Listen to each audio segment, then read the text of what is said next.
அதே போன்று தான் சங்கைக்குரியவர்களே, இந்த மாசத்துல இருக்கக்கூடிய மிகப்பெரிய ஒரு பிரச்சனை உண்டு தான் எங்கட முஸ்லிம் உம்மத்துக்கு மத்தியில். இந்த அரஃபாவுடைய நாள். இந்த அரஃபாவுடைய நாள் என்றால் எது? ஹஜ்ஜாஜிகள் அரஃபா என்பதாக கூறி அரஃபாவுடைய மைதானத்துக்கு வைத்திருக்கின்றார்களே, அந்த நாள் அரஃபாவுடைய நாள். அந்த இடத்தை வச்சு ஹஜ்ஜாஜிகள் அந்த இடத்துக்கு போறாங்க, அதனால அதுதான் அரஃபாவுடைய நாளா, இல்ல பிறை 9 தான் அரஃபாவுடைய நாளா? இந்த பிரச்சனைகள் இப்பயும் நடந்து கொண்டிருக்கு. இதே சம்பந்தம் அதிகமான விஷயங்களை எங்கள்கிட்ட வாட்ஸ்அப்பின் மூலமா ஏனைய விஷயங்கள் மூலமா கேட்டுக்கொண்டே இருப்பாங்க. அதாவது பிறை 9 தான் அரஃபாவுடைய நாளா, அல்லது ஹஜ்ஜாஜிகள் அரஃபாவுடைய மைதானத்துக்கு சென்று அடைகிறாங்களே அதுதான் அரஃபாவுடைய நாளா என்ற கருத்து வேற்றுமை இருந்து கொண்டிருக்கிறது. சங்கைக்குரியவர்களே, இதை பற்றி தெளிவா பேசக்கூடிய இடம் இது இல்லை. ஆனால் சுருக்கமாக சொல்கின்றேன், நல்லா விளங்கிக்கோங்க. ஷேக் சாலிஹ் பின் அல் உசைமீன் ரஹ்மத்துல்லாஹி கேள்வி ஒன்று கேட்கப்படுவது, நாங்கள் இருக்கக்கூடிய இடத்துல பிறை தென்பட்டது ஹரமுல் மக்கியுடைய பிறைக்கு பிறகு நாள். அதாவது ஹரம் மக்காவினுடைய அல்லது சவுதியினுடைய கேலண்டரின் பிரகாரம் இன்றைக்கு 9, ஆனால் எங்களோட நாட்டின் பிரகாரம் இன்றைக்கு 8. இப்படியான நிலைமையில நாங்கள் இருக்கிறோம். எனவே ஷேக், எங்களுக்கு ஒரு ஃபத்வா கொடுங்க. நாங்கள் எங்களோட நாட்டினுடைய பிறையை பின்பற்றுறதா, அதாவது இன்றைக்கு பிறை 8 என்பதாக பிறை 8 அதை பின்பற்றுறதா, அல்லது அரஃபாவுடைய நாள் மக்காவில் சவுதியினுடைய அரஃபாவுடைய நாள் இன்றைக்கு ஹஜ்ஜாஜிகள் அரஃபாவுடைய மைதானத்துக்கு போய்த்திக்கிறாங்க, எனவே அந்த இதை பற்றி பின்பற்றுறதா என்பதாக ஷேக் சாலிஹ் அல் உசைமீன் ரஹ்மத்துல்லாஹி கேள்வி ஒன்று கேட்கப்படுது. அவங்க சொல்றாங்க, பதில், உலகத்துல எல்லாத்துக்கும் ஒரே சூரியன் ஒரே சந்திரன் தான். ஆனால் இந்த சந்திரன்ல வரக்கூடிய ஹிலால், அதாவது பிறைகள் இருக்குது, இந்த பிறை உலகத்துல எல்லாத்துக்கும் ஒரே ஒன்றா வருவதா என்பதாக கேள்வி கேட்கிறாங்க. கேட்டுட்டு அவங்களே சொன்னாங்க, இல்ல, பிறை என்பது சூரியன் உதிக்கிறதை வைத்து அதனுடைய அளவு வித்தியாசமாகும்.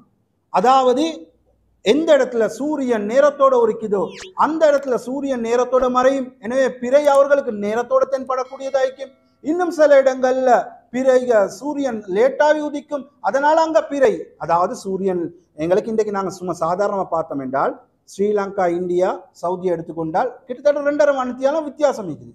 அப்படித்தானே? நாங்க இங்க அவங்க அங்க நோன்பு திறந்த போறோம், தராவி தொடர்ந்து கொண்டு இருப்பாங்க, நாங்க இங்க நோன்பை திறப்போம்.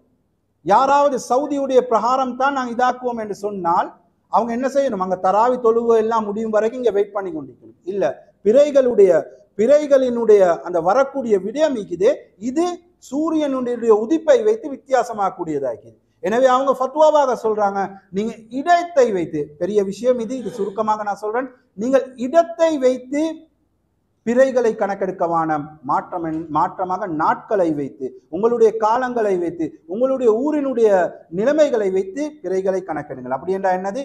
நீங்கள் மக்காவுல இன்றைக்கு பிறை 9, இன்றைக்கு அரஃபாவுடைய நாள், ஆனா உங்களோட நாட்டினுடைய பிரகாரம் இன்றைக்கு பிறை 8 என்றால் நீங்க பிறை 8, உங்களுக்கு இன்னும் அரஃபாவுடைய நாள் இல்லை. இடத்தை வச்சு கணக்கெடுக்க வானம். இந்த சவுதியின் பிரகாரம் இன்றைக்கு அரஃபாவுடைய நாள், ஆனா உங்களோட நாட்டின் பிரகாரம் இன்றைக்கு பிறை 8 என்றால் பிறை 9 தான் அரஃபாவுடைய நாள். பிறை 8 யௌமுத் தர்வியா, அது அரஃபாவுடைய நாள் இல்லை.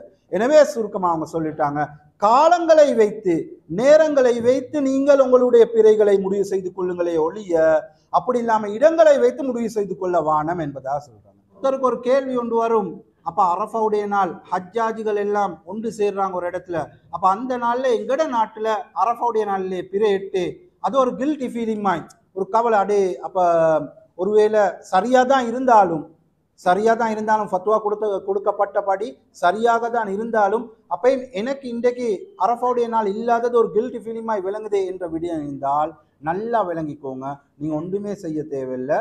அந்த 2 நாள்ல நோம்பு பிடிங்க. பொதுவா துல்ஹஜ்ஜினுடைய ஆரம்ப 10 நாட்களில் நோன்பு பிடிக்கலாம். பொதுவாக நோன்பு பிடிப்பது முஸ்தஹப். உங்களுக்கு இந்த ஒரு யோசனை இருந்தால், சவுதியினுடைய அரஃபாவுடைய நாள் இங்க பிறை 8 ஆயிக்குது, அங்க அரஃபா இங்க அரஃபா இல்லையே, அப்ப அந்த நோன்பு நான் பிடிக்கலையே அப்படி என்றால் இதெல்லாம் ஃபித்னா ஏற்படுத்தி கொண்டு மற்றவர்களை குழப்பிக் கொண்டிருக்கக்கூடிய விடயம் இல்லை. பிறை என்பது இஜ்திஹாத் சம்பந்தமான விஷயம். அதாவது ஒருத்தர் இன்டர்நேஷனல் பொறையை எடுக்கிறாரு, உலகத்துல எங்க முதலாவது பிறை கண்டுபடுதோ அதைத்தான் நான் எடுத்து நடப்பேன்றாரா, நடக்கட்டும், பிரச்சனை இல்லை. உணர்த்தல் சொல்ல இல்ல, நான் டொமஸ்டிக் ஏண்ட ஊர்ல ஏண்ட நாடுல ஏண்ட நாடோட சேர்ந்த இடத்துல எங்க பிறை தென்படுதோ அதைத்தான் நான் அடிப்பேன் சொல்றாரா, எந்த ஒரு பிரச்சனையும் இல்லை. புகாரியுடைய ரிவாயத்துல வந்திக்குது, ஒருவர் ஒரு சட்டத்துல முடிவு செஞ்சுட்டு அல்லது ஒருவர் மற்றவருக்கு தீர்ப்பளிக்கிறதுக்காக ஒரு சட்டத்தை முயற்சி செய்கிறாரு, அதுல நல்ல ஆய்வு செய்கிறாரு.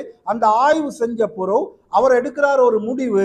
அந்த முடிவு சரியாக இருந்தால் அவருக்கு அல்லாஹ் தாலா 2 நன்மையை கொடுக்கிறான். ஒன்று அவர் செஞ்ச முயற்சிக்கு, இன்னொன்று அவர் சரியாகிட்டார், அவர் செஞ்ச முயற்சியில வெற்றி பெற்றுட்டார் என்றதுக்காக.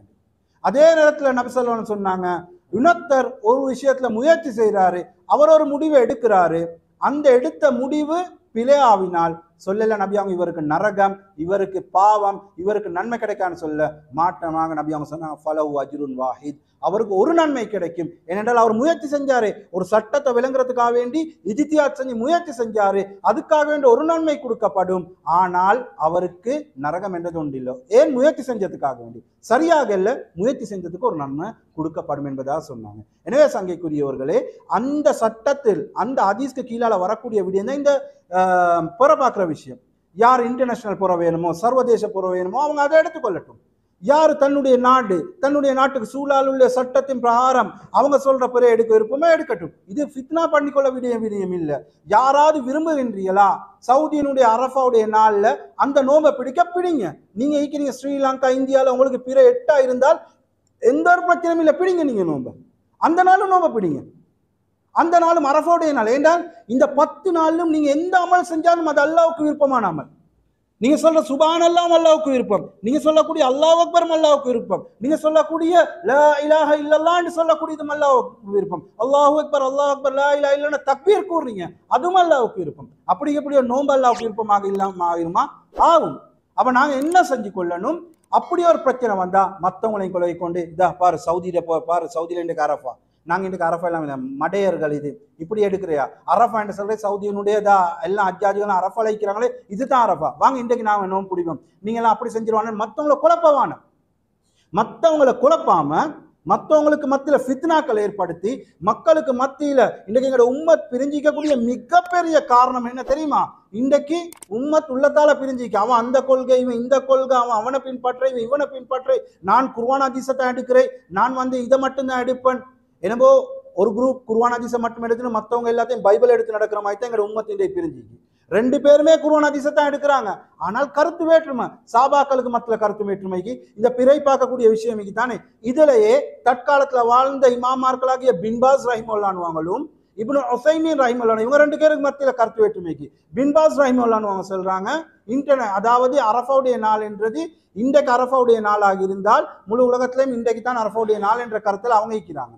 ஆனால் சாலிஹ் பின் அல் உஸைமீன் ரஹிமஹுல்லாஹ்வாங்க சொன்னா இல்ல, காலத்தை பொறுத்து சவுதியில இன்றைக்கு அரஃபாவுடைய நாளாக இருந்தாலும் மற்ற இடத்துல பிற 8 அவங்க பிற 8 தான் கணக்கெடுக்கணும். அவங்களுக்கு அடுத்த நாள் தான் பிற 9 அரஃபாவுடைய நாள் என்பதாக அவங்களுக்குள்ளே கருத்து வேற்றுமை. ஒரே சவுதியில வாழக்கூடிய ஒரே கொள்கையில வாழக்கூடிய இமாமார்கள் மட்டும் இங்கே, ஆனா இதுக்கு அடிச்சு கொள்ள தேவையில்லை. அதனால இன்றைக்கு நல்லா விளங்கிக்கோங்க, யாரெல்லாம் இந்த வீடியோ பார்க்குறீங்களோ, நீங்க சவுதியுடைய பொறை அல்லது இன்டர்நேஷனல் பொறையின் பிரகாரம் வாழ விரும்பினீங்க என்றால் வாழுங்க. ஆனால் மற்றவங்களை பைத்து நாங்கள் பிரச்சனைப்படுத்த தேவையில்லை. அவர் அவருடைய கொள்கையின் பிரகாரம் வாழ்றாரு, அவருடைய இஜ்திஹாதின் பிரகாரம் வாழ்றாரு. அதனால என்ன செஞ்சுக்கோங்க, யாருக்காவது இந்த கில்ட்டி ஃபீலிங் வருவது, சவுதியில இன்றைக்கு அரஃபா, நாங்கள் இன்றைக்கு அரஃபா இல்லாம சும்மா இருக்கிறோமே என்ற நிலைமை வந்துச்சு என்றால் ஒன்றும் செய்ய தேவையில்லை. அந்த அண்டும் நீங்க பிடிங்க, பிற 8 நீங்க பிடிங்க நோம்ப, பிற 9 நோம்பு பிடிங்க. அதே போல அரஃபாவுடைய நாள் என்று விசேஷமான அமல் என்றது இல்லை, நாங்க செய்யக்கூடிய துஆ ஜிக்ர்களை அதிகப்படுத்திக் கொள்றது, இந்த நோம்புகளை பிடிக்கிறது. எனவே என்ன அரஃபாவுடைய நாள்ல செய்ய விரும்புகிறீங்களோ அதை உங்களோட நாட்டுல பிற 8 நீங்க செஞ்சுக்கோங்க, எந்த ஒரு பிரச்சனையும் இல்லை என்பதாக உலமாக்கள் கூறுறாங்க. அதனால பிரச்சனைகள் படுத்தி உம்மத்துல பிரிவுகளை ஏற்படுத்தி பிளவுகளை ஏற்படுத்துறதை விட சுமூகமா எதை நாங்க செஞ்சா மற்றவங்களுக்கு ஃபித்னாக்கள் ஏற்படாதோ, மற்றவங்களுக்கு பிரச்சனைகள் ஏற்படாதோ அந்த முறையில செஞ்சு கொள்றதுக்கு முயற்சி செய்வோம். எனவே எல்லாம் வல்ல அல்லாஹ்